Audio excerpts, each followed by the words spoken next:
More than 750 journalists now, this is just today, from Washington Post, LA Times, Guardian, signed a letter condemning Israel's killing of journalists. 39 have been killed.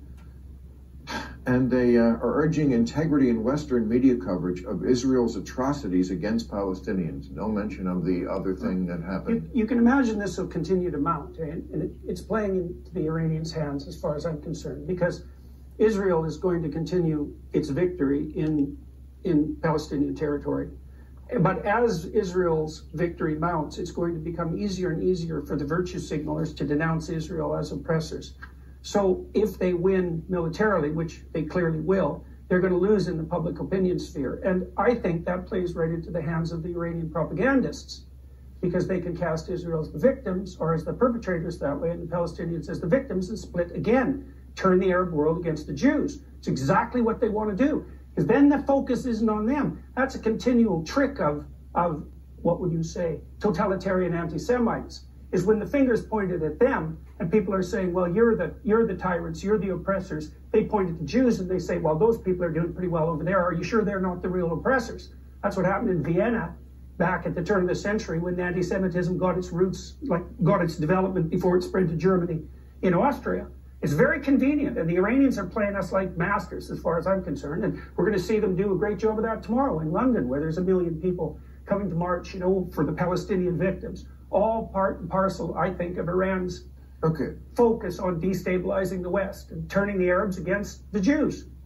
Well, I want to talk a little bit about this particular petition, because there have been so many of these open letters and petitions, and I'm happy to say there was no one from the New York Times who signed that particular petition, as we are not allowed to sign these things, these open letters. But I bet you there's lots of people who work there who would have wanted to. No, I'm feeling a little left out. I can't sign any of them, but I wouldn't anyway. One of the things I want to say about that particular letter, because I actually go in deep and kind of look at who has signed it, is this is by 750 journalists, in the same way that open letters, I mean, you probably can tell if there's an open letter in the TV industry and you look down the names, you'd be like, that guy hasn't made a show in years, right? Like, you can look at this letter. A lot of them are not journalists, first of all. It's similar to other open letters where they'll say contributors from the New York Times, and 1,000 have signed it, and you look and someone maybe wrote a book review 15 years ago and was never hired to do a book review again.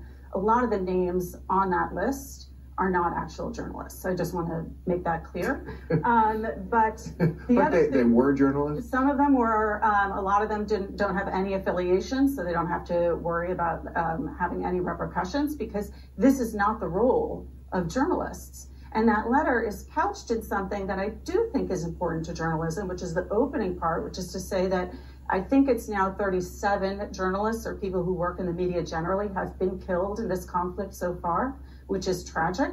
And obviously no one, well, some people have established want that, but most people don't want journalists to die. But then in the substance of the letter, it then goes on to, and what bothers me is they use the Times's slogan, without fear or favor, but they go on to list a bunch of things that they would like the media to do to reframe the conversation, which is essentially in a more pro-Hamas direction. I couldn't be more pro-Hamas than it is now. They're saying they want the newsrooms to adopt words such as apartheid. I hear it all the time anyway. It's wrong, and I hear it. Genocide. Again, wrong. Israel not trying to commit genocide. The other side blatantly saying we would love to commit genocide on you. Yeah. And these are journalists or ex-journalists. So that should just invalidate it right off the bat. What's it? Said people from the Guardian signed it, so that should just invalidate it right off the bat.